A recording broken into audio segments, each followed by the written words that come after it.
안녕하십니까. 완전 합격 제과제빵 저자 김창석입니다. 이렇게 동영상을 통해서 만나뵙게 돼서 반갑습니다. 이번 강의를 통해서 여러분들이 제과제빵 기능사 필기시험을 준비하는 데 있어서 제가 꼭 합격하시라고 기운을 제가 팍팍 넣어드리겠습니다. 꼭 합격하십시오. 저는 그 제과제빵 기능사 필기시험을 합격하는 것도 되게 중요하다고 생각합니다만 그보다도 더 그 위 좀 더 생각해서 제과제빵 이론을 체계적으로 이렇게 정리하는 것이 또 보다 더 중요하다고 생각을 합니다. 제가 이제 기능인으로서 25년을 이렇게 살아오고 있는데 이게 나이가 들면 들수록 좀 더 그 젊은 사람들과 차별화될 수 있는 전문가적인 그런 모습을 갖기 위해서는 노하우가 필요한데 그 노하우라는 게 무조건 이제 세월만 보낸다고 돼서 이루어지는 부분이 아닙니다. 체계적인 이론을 바탕으로 해서 경험을 이렇게 많이 하다 보면 자기만의 노하우가 생기고 그 노하우를 바탕으로 해서 경쟁력 있는 그런 제과 제빵 기능인이 된다고 생각을 합니다. 그런 체계적인 이론을 여러분들이 쌓아가는 데 있어서 제가 집필한 완전 합격 제과제빵 기능사 필기책은 많은 도움이 되리라 확신합니다. 자, 이번 강의에서 제가 필기 시험에 나오는 그 부분 중에서 이제 제과 부분만 좀 준비를 해서 강의를 해보도록 할까 합니다. 자, 그럼 먼저 칠판을 좀 봐주십시오. 자, 필기 시험 이제 절차 안내를 먼저 말씀드리도록 할게요. 필기 시험에는 이제 제과 기능사 필기 과목과 제빵 기능사 필기 과목이 있습니다. 제과 기능사 필기 과목과 제빵 기능사 필기 과목은 공통입니다. 그리고 이제 과목별 문항수를 좀 보면은 제과 이론이 15문항, 그리고 제빵 이론이 15문항, 재료학 15문항, 영양학 5문항, 식품위생 10문항. 이 60문항 중에서 36개 이상 맞으시면 되겠고요.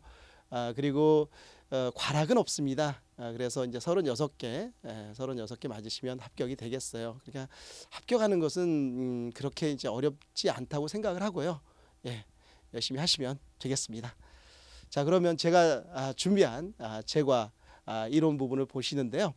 제과 이론 중에서도 뭐 다 중요하지만은 그래도 출제 빈도수가 좀 높은 부분을 제가 좀 발췌해서 강의를 해보도록 하겠습니다.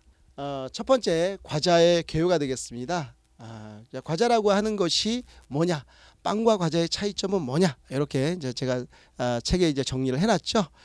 그 중에서 이 과자 제품의 분류에 있어서 팽창 형태에 따른 분류가 시험에서 자주 나오고 있습니다. 뭐 공기 팽창으로 이제 크게 이제 대변이 되는 물리적인 팽창 방법, 그리고 화학 팽창제를 사용하는 화학적 팽창 방법, 이렇게 두 가지 팽창 형태로 이제 크게 나눌 수가 있죠.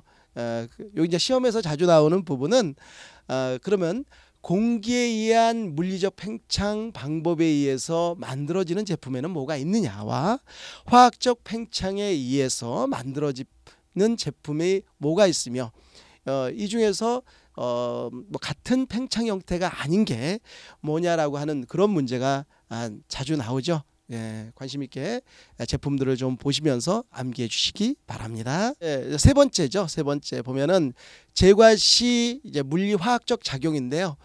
우리가 제과 반죽을 만드는 과정에서 다양한 물리적 작용을 하죠. 있고요. 그 중에서 크게 두 가지로 나눌 수가 있습니다. 제품의 모양과 형태를 유지시켜주는 구조 형성 작용, 제품의 식감을 부드럽게 유연하게 만들어주는 연화작용. 이 구조 형성 작용과 연화작용이 그 작용이 이제 어떤 재료에 의해서 이루어지는가 하는 부분이에요. 이제 구조 형성 작용에는 단백질이 들어있는 밀가루, 계란, 우유, 분유. 연화작용을 일으키는 것은 단백질을 녹이거나 단백질이 엉겨서 글루텐으로 변하는 것을 억제시키는 그런 재료들, 설탕, 유지, 베이킹 파우더, 노른자, 이런 재료들을 좀 구분해서 암기를 잘 해주시기 바랍니다. 자, 다음에는요 제과 제빵 기기와 도구 편이 되겠습니다. 제과 제빵 기기, 다양한 기기와 도구를 이제 사용을 하죠. 제가 이제 별도로 제빵편에 이제 제빵 도구를 쓰지 않고 제과편에서 이제 제과와 제빵 기기와 도구를 동시에 이제 썼습니다. 이제 믹서를 먼저 보겠습니다. 믹서에는요, 제빵 전용 믹서인 스파이럴이라는 게 이제 나선형이란 뜻이에요. 나선형 믹서. 그 다음에 제과 전용 믹서에는 에어 믹서, 공기를 불어넣는 에어 믹서. 그리고 제과와 제빵에서 동시에 사용할 수 있는 수직형. 수직형을 영어로 이제 버티컬이라고 이야기를 합니다. 이제 버티컬 믹서. 이런 제과와 제빵을 동시에 사용하는 그런 믹서는 이제 조그만 이제 제과점에서 이제 많이 사용을 하겠습니다. 그리고 이제 시험에 자주 나오는 게 이제 파이롤러입니다. 이 파이롤러는 이제 자동 밀대기다, 이렇게 이해하시면 좋겠고요. 이 파이롤러를 사용해서 만드는 제품의 종류가 뭔지를 보셔야 되겠습니다. 자, 제품의 종류에는 뭐 스위트롤, 버프 페이츄리, 댄시 페이츄리, 케이크 도넛, 이렇게 밀대로 밀어서 작업하는 것을 기계 파이롤러를 이용해서 효과적으로 작업을 할 수 있는 그런 제품들 되겠습니다. 자, 오븐을 보면요, 소규모 제과점에서 공간의 효율을 이렇게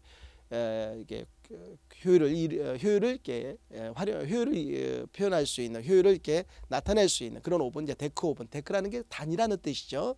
그리고 이제 대량 생산 공장에서 많은 양의 제품들을 구워낼 수 있는 터널 오븐, 이제 컨벡션 오븐 같은 경우에는 이제 소규모 제과점에서 많이 사용하는데, 이게 팬을 이용해서 열을 강제로 순환시켜서 굽는 그런 제품, 그런 이제 오븐이 되겠습니다. 우리가 이제 반죽의 형태는 이제 크게 이제 세 가지 반죽의 형태로 나눌 수가 있어요. 반죽형 반죽, 거품형 반죽, 시폰형 반죽, 이런 세 종류의 이제 형태로 크게 나눌 수가 있습니다. 먼저 이제 반죽형 반죽에 대해서 설명을 좀 드리도록 하겠습니다. 자, 기본 재료가 밀가루, 유지, 설탕, 계란입니다. 여기서 아주 주된 물리적인 작용을 하는 재료가 바로 유지가 되겠습니다. 유지에는 다양한 물리적인 성질을 갖고 있습니다. 그 중에서도 우리가 반죽형 반죽을 만들 때 아주 중요한 물리적 성질은 바로 크림성과 유화성이 되겠습니다. 자, 세 번째는요, 팽창의 형태. 이 반죽형 반죽은 화학적 팽창제를 사용해서 화학적 팽창 방법을 통해서 이제 팽창을 시키죠. 제품의 종류에는 화학 팽창 방법에 의해서 만드는 제품과 동일한 제품이 되죠. 레이어 케이크, 케이크류, 파운드 케이크, 머핀 케이크, 과일 케이크 뭐 등등 있습니다. 자, 이번에는요, 반죽형 반죽을 만드는 제법을 보도록 하겠습니다. 제법에는 이제 블렌딩법, 크림법, 1단계법, 설탕물법이 있는데, 이제 시험에서는 어떻게 나오느냐, 이 제법의 제조 공정상의 특징이 무엇이냐와, 그리고 이 제법을 사용함으로 인해서 제품에 어떤 특징을 부여할 수 있느냐 하는 부분이에요. 자, 그 부분만 간단하게 정리해 봤어요. 자, 블렌딩법. 유지에 제일 먼저 밀가루를 집어넣어요. 크림법, 유지에 제일 먼저 설탕을 집어넣습니다. 1단계법, 유지에 모든 재료를 일시에 집어넣어요. 자, 그리고 설탕물 반죽법은요, 유지에 설탕물을 만들어서 넣죠. 자, 각각의 장점을 잘 기억해야 되겠죠. 블렌딩법, 조직을 부드럽게 만든다. 크림법, 부피감을 좋게 한다. 1단계법, 노동력과 시간을 절약할 수 있다. 설탕물 반죽법, 대량 생산해서 많이 사용하면서 껍질색을 균일하게 하는 그런 장점이 있습니다. 꼭 기억해 주시고요. 거품형 반죽의 이제 기본 재료는 밀가루, 유지 자리에 이제 소금이 들어가고 유지가 빠지고요. 그리고 설탕, 계란이 되겠어요. 이 거품형 반죽을 만들 때 주된 역할을 하는 재료가 뭐냐? 바로 계란이 되겠습니다. 계란 또한 다양한 물리적 기능, 역할이 있어요. 그러나 우리가 거품형 반죽을 만들 때 중요한 물리적인 기능은 바로 기포성, 유화성, 단백질의 열변성, 이러한 물리적 성질을 이용해서 반죽을 만들어요. 팽창 형태는 공기를 포집시켜서 부풀리는 물리적 팽창 방법을 사용을 합니다. 이 제품의 종류에는 스펀지 케이크, 롤 케이크, 카스테라, 오믈렛 등등이 있습니다. 이 거품형 반죽의 종류에는요 크게 두 가지가 있습니다. 자, 거품형 반죽을 만들 때 주된 재료가 계란이라고 말씀을 드렸고요. 계란을 이용해서 거품을 포집시키는 방법에는 두 가지 방법이 있어요. 계란의 흰자만을 이용해서 거품을 포집시키는 방법, 계란의 흰자와 노른자를 동시에 사용해서 거품을 포집시키는 방법. 자, 보면은 흰자에 설탕을 넣어서 거품을 내니까 그 흰자만을 이용하니 머랭 반죽, 전란 흰자와 노른자에다 설탕을 넣어서 거품을 내니 전란 스펀지 반죽이 되겠습니다. 자, 머랭 반죽의 종류에는요 냉제, 온제, 이탈리안 그리고 스위스 머랭이 있고요. 스펀지 반죽의 종류에는 이제 스펀지 반죽 형태 하나죠.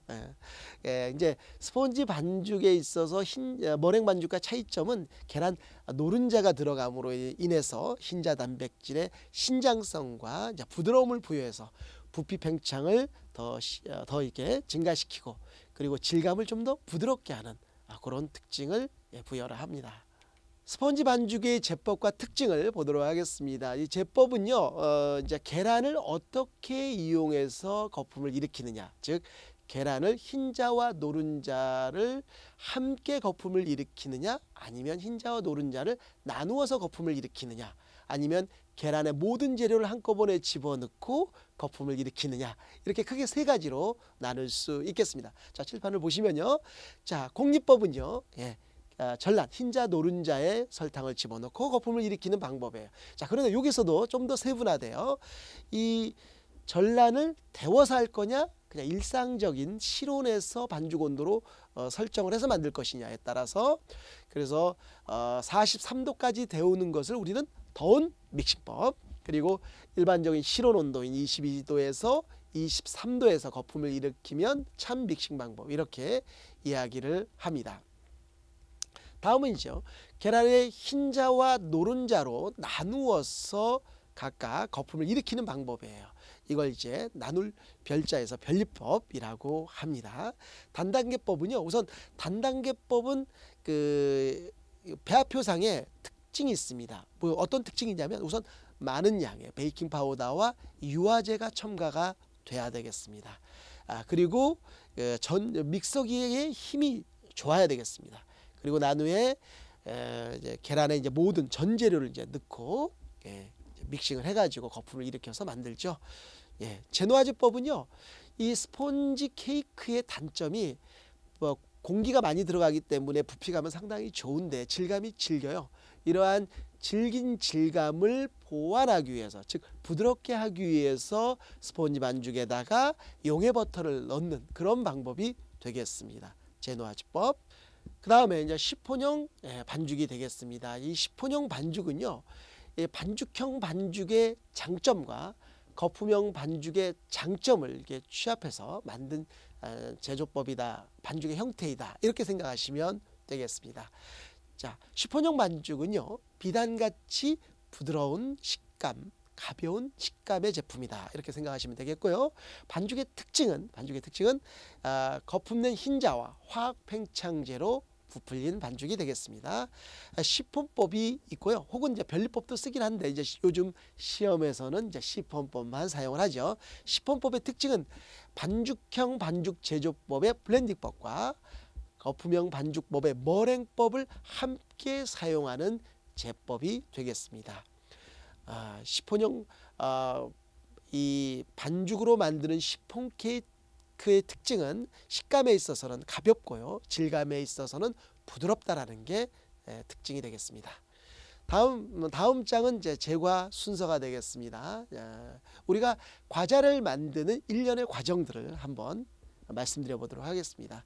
우선 먼저 반죽법을 결정을 해야 되겠습니다.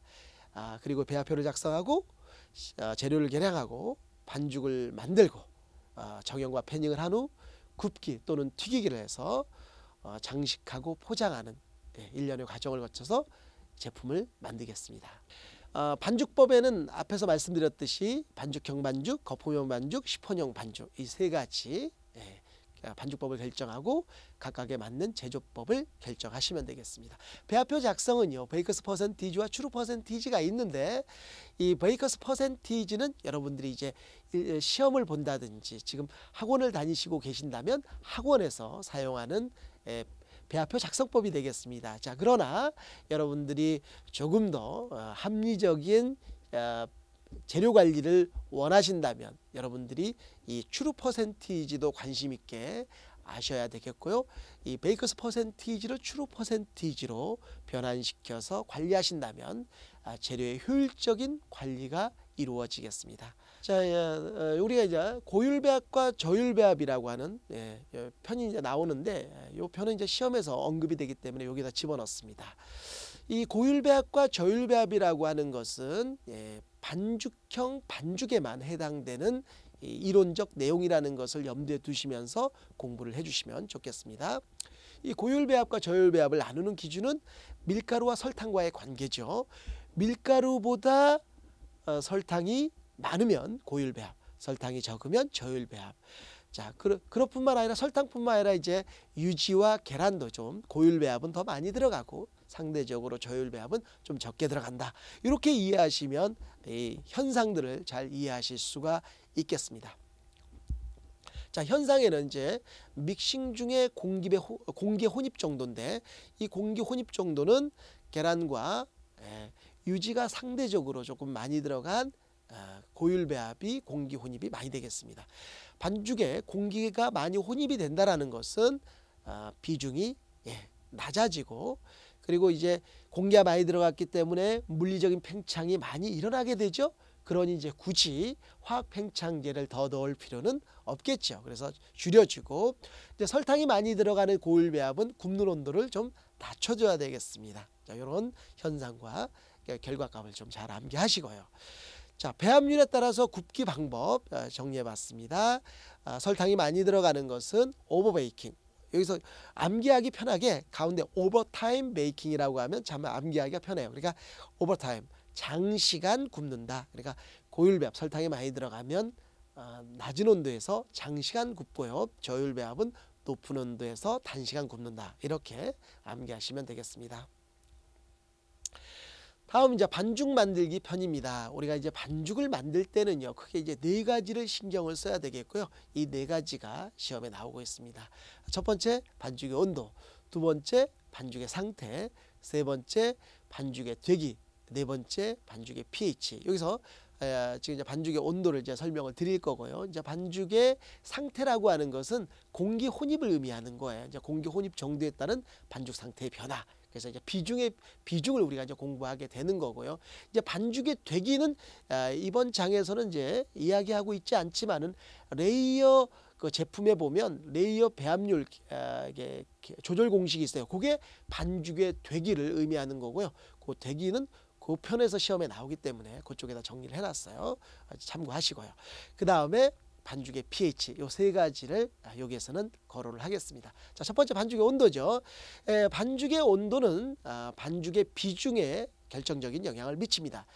반죽의 비중은 또 완제품의 부피와 조직에 영향을 미치므로 반죽의 온도는 결과적으로 완제품의 부피와 조직에 영향을 미친다. 이렇게 생각하시면 되겠고요. 자, 우리가 반죽의 온도를 맞추는 데 있어서 가장 경제적이고 효과적인 작업성이 좋은 방법이 뭐냐? 물의 온도를 가지고 조절하는 방법이 가장 좋다. 이렇게 생각한 거예요. 그래서 우선 우선 제일 먼저 마찰계수를 먼저 구해야 되는데, 이 마찰계수를 왜 구하느냐? 마찰계수는 측정할 수 없기 때문에 계산된 값으로 표현을 하게 되겠습니다. 그래서 마찰계수 구하는 공식은 가로 열고 결과 반죽 온도 곱하기 6 가로 닫고 빼기 가로 열고, 앞에 결과 반죽 곱하기 6이기 때문에 뒤에 변수값이 6개입니다. 6개 잘 암기하시고요. 실내 온도, 밀가루 온도, 설탕 온도, 쇼트닝 온도, 계란 온도, 수돗물 온도. 이번에는요, 사용할 물의 온도, 즉 반죽의 온도를 조절할 물의 온도죠. 어떻게 몇 도로 맞춰서 집어넣으면 내가 원하는 반죽 온도가 나오느냐 하는 부분이에요. 자, 내가 원하는 반죽 온도, 희망 반죽 온도 곱하기 6입니다. 6이기 때문에 뒤에 변수값이 또한 6개가 나와요. 이때 변수값은 수돗물의 온도, 즉 물의 온도가 빠지면서 그 자리에 마찰계수가 들어간다. 이렇게 암기하시면 좋겠습니다. 자, 마지막은요. 그렇다면 내가 앞전에 사용한 물의 온도와 앞으로 사용할 물의 온도의 편차를 어떻게 조절할 것인가. 온도가 더 높아져야 할 경우에는 간단하죠. 뭐 데웠으면 되는 거니까 뭐 간단하지만은 온도가 낮아지는 경우에는 어떻게 하는 게 효과적이고 효율적이냐.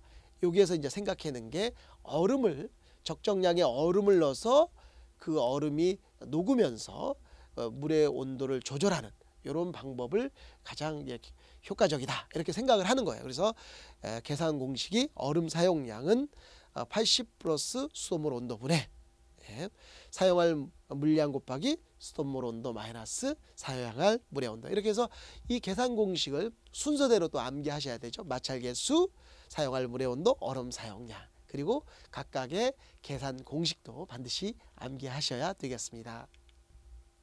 다음은 이제 비중이 되겠습니다. 이제 비중이라고 하는 것은 반죽 속에 혼입된 공기의 양을 어떻게 과학적으로 측정할 것인가 하는 고민에서 출발을 한 거예요. 그래서 우리가 이제 흔히 구할 수 있는 물이라고 하는 것을 기준으로 해서 반죽 속에 혼입된 공기의 양을 비례값으로 표현한 겁니다. 요거 이제 착각을 하시면 안 되는 게 뭐냐면, 이 비중이라고 하는 것이 반죽 속에 혼입된 공기의 양을 정확하게 표현한 값은 아니라는 거, 단지 상대값이라는 것, 비례값이라는 것을 기억하실 필요가 있습니다. 우리 이제 비중이 완제품에 미치는 영향은 보면 부피, 기공, 조직에 결정적인 영향을 미치고요. 비중 측정법, 계산법은 어떤 저울을 쓰느냐, 전자저울을 쓰느냐, 추저울, 좀 부등비 접시 저울이라고 이야기를 하는 게 이제 맞긴 한데요. 추저울을 사용하느냐, 뭐 이런 거에 따라서 계산 공식이 약간 다르겠습니다. 전자저울은 같은 부피의 물무게분의 같은 부피의 반죽무게, 즉 용기 소고가 되기 때문에 반죽무게, 물무게만 정확하게 측정해서 이제 계산할 수 있죠. 그에 반해서 부등비 접시 저울을 사용할 시에는 그 컵무게 용기 소고, 컵무게가 이제 소고되지 않기 때문에 컵무게를 측정하고 컵무게까지 포함해서 측정하고 컵무게를 빼야 된다라는 거 기억을 해주시기 바랍니다.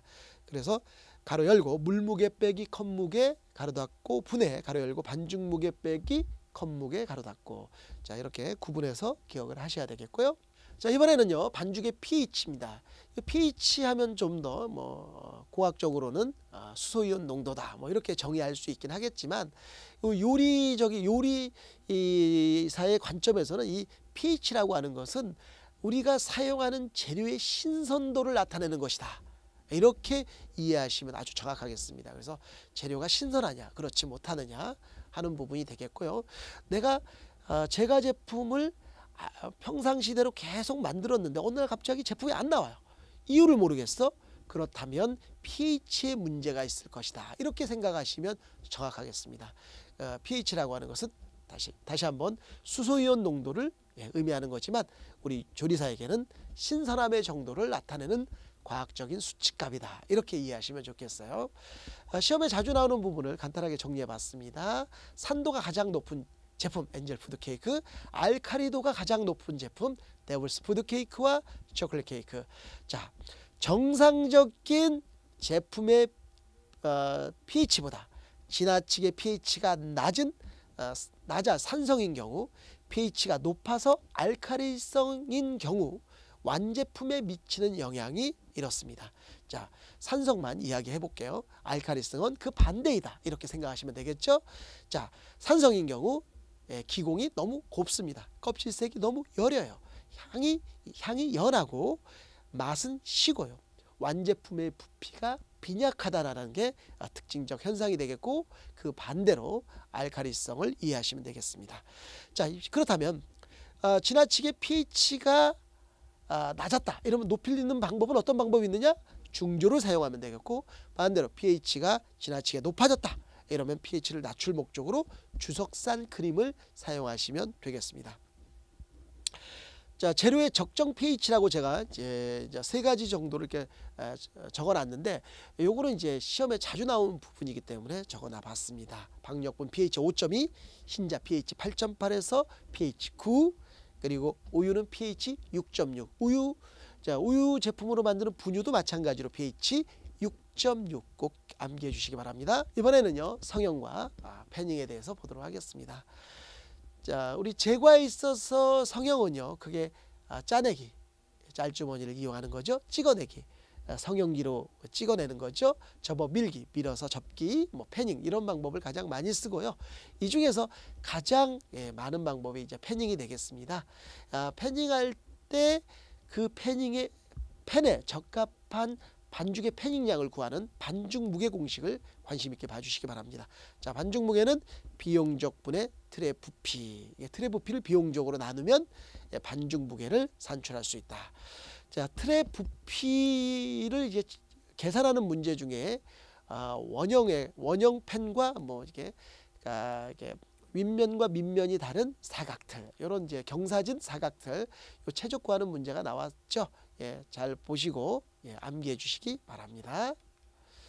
자, 이번에는요, 시험에 이제 반드시 매번 나오는 아주 중요한 부분이죠. 비용적입니다. 비용적이라고 하는 것은 반죽 1g을, 제과 같은 경우에는 이제 반죽 1g을 바로 굽죠. 구우면은 이게 팽창을 해서 차지하는 부피를 가리키는 거예요. 한 4가지 제품의 그 비용적이 과학적으로 실험되어 이제 결과값이 이제 교과서에 나와 있는데요. 요 4가지가 이제 시험에 자주 나오고 있습니다. 파운드 케이크가 비용적이 2.4, 레이어 케이크 2.96, 엔젤 푸드 케이크 4.70, 그리고 스펀지 케이크 5.08 이렇게 암기해 주시고요. 같은 크기의 용기에 요 4가지 반죽을 동량 집어넣었을 때 가장 많이 부푸는 것은 비용적이 큰 스폰지 케이크가 되겠고요. 가장 적게 부푸는 것은 비용적이 가장 적은 파운드 케이크가 되겠습니다. 다음은 굽기 편이 되겠습니다. 자, 굽기를 할 때 배합률이 고율 배합이냐, 저율 배합이냐, 반죽량이 많느냐 적느냐에 따라서 굽는 온도와 굽는 시간을 달리 설정을 해야 되겠습니다. 자, 그렇게 이제 보시고요. 그런데 적절한 굽기를 못했을 경우가 이제 2가지의 경우로 이제 생각해 볼 수 있죠. 지나치게 오버 베이킹 했거나 지나치게 언더 베이킹 한 경우.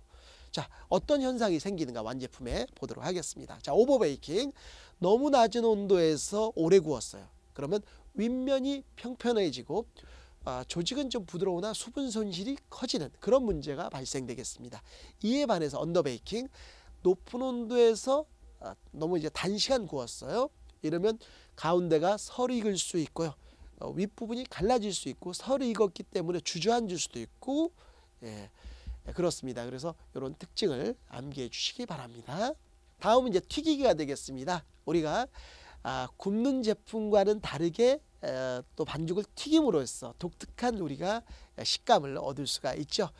적정한 튀김 온도가 있습니다. 185도에서 195도가 되겠고요. 우리가 이제 튀김물을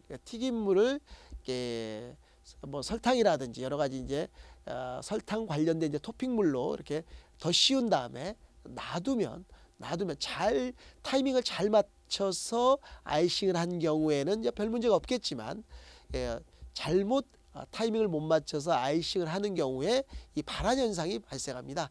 이 발한 현상을 정의하면 제품 속에 있는 수분이 껍질 쪽으로 이동하면서 껍질에 묻어 있는 당류를 용해시켜서 땀이 흐르는 것처럼 생기는 현상을 발한이라고 하죠. 발한 현상이 생겼을 때 조치사항입니다.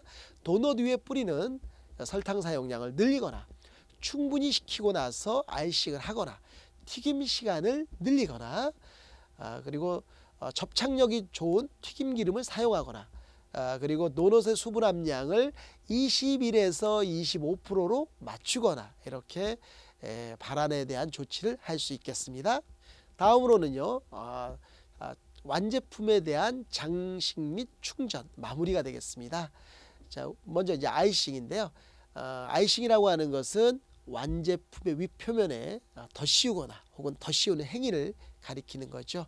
아이싱의 종류에는 크게 단순 아이싱과 크림 아이싱이 있는데, 단순 아이싱은 단순하게 반죽을 이제 43도로 데워서 페이스트 상태로 균일하게 섞는 것이다, 이렇게 생각하시면 되겠고요. 크림 아이싱은 공기를 집어넣어서 크림화시키는 것이다. 여기에서 크림 아이싱의 종류가 중요하죠. 퍼지 아이싱, 퐁당, 마시멜로우 아이싱 등이 있다라는 거 암기해 주시고요. 자, 그러면 지나치게 아이싱이 뭐 사용하다 보면, 바로 사용하면 상관이 없겠지만 사용하고 놔뒀어요. 그럼 너무 바로 사용하지 않음으로 인해서 지나치게 굳어지는 그런 현상이 생겼을 경우 어떻게 조치해야 하는가 하는 부분이에요. 아이싱의 최소의 액체를 사용해서 휘젓거나, 그 정도로 되지 않으면은 온도를 좀 높여서 35도에서 43도로 데워서 녹이거나, 혹은 굳은 아이싱을 데우는 정도로도 안 되면 시럽을 풀어서 하는 방법, 이런 세 가지 방법이 있겠습니다.